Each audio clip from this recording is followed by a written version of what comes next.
your paws to yourself." With that, I trotted over to the door and put the pumpkin outside on my front step. "You'll be safe here," I said, giving it a little pat. Not really.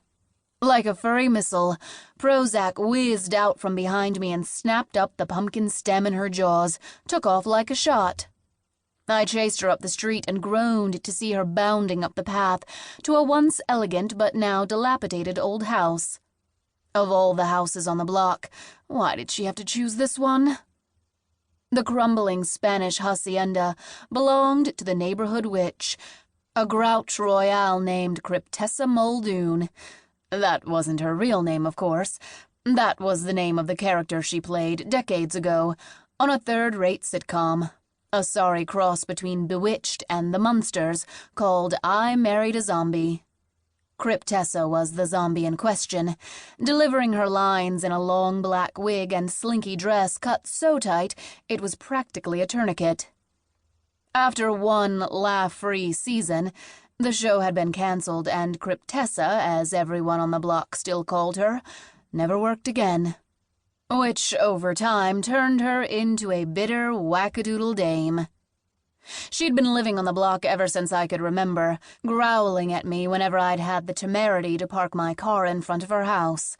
I'd tried my best to stay under her radar, and up until that moment I'd pretty much succeeded.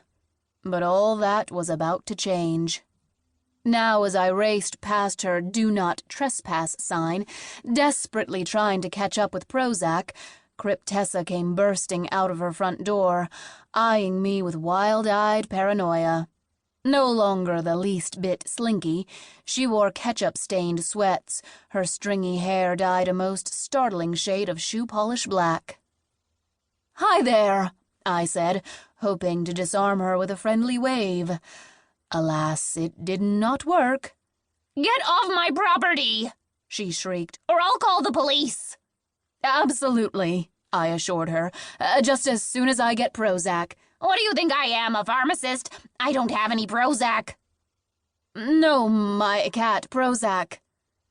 I dashed around the side of the house, where I found Prozac staring transfixed into Cryptessa's window. Pumpkin Face lying abandoned in the grass. Following her gaze into the open window, I saw a dull green parakeet perched on wobbly legs in a cage, feathers mottled with age. The poor thing had been minding his own business, no doubt dreaming fond dreams of juicy worms, when he looked down and saw Prozac staring up at him. I guess he must have seen the bloodlust in her eyes, because without any further ado, he let out a strangled peep and proceeded to keel over. "Oh, my God!" cried Cryptessa, who'd raced up to the window. "You've killed Van Helsing! You've killed Van Helsing!" And indeed, the poor little critter had kicked the bucket. "I'm so very sorry," I said. "But really, I didn't do a thing. I was just standing here." "You've killed Van Helsing!" Cryptessa wailed again, unable to let go of the thought. "I know it's a small consolation for the loss of your beloved pet, but I hope you'll accept this colorful Halloween pumpkin as a token of my apology." I held out Pumpkin Face. "Get the hell out of here!" she shrieked.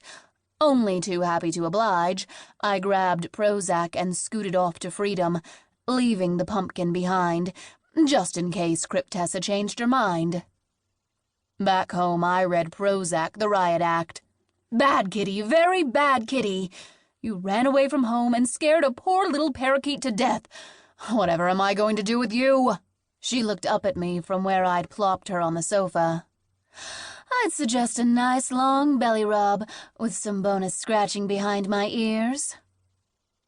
I'm ashamed to confess that, after a calming mini Snickers or 3, I was actually in the middle of giving her that belly rub when I heard a loud banging at my front door. I opened it to find Cryptessa standing there, eyes blazing, her shoe-polish hair standing out in angry spikes. "You killed him. Now, you have to help me bury him." "Pardon me?" "I need you to dig a hole for Van Helsing's grave. I can't do it, not with my bad back."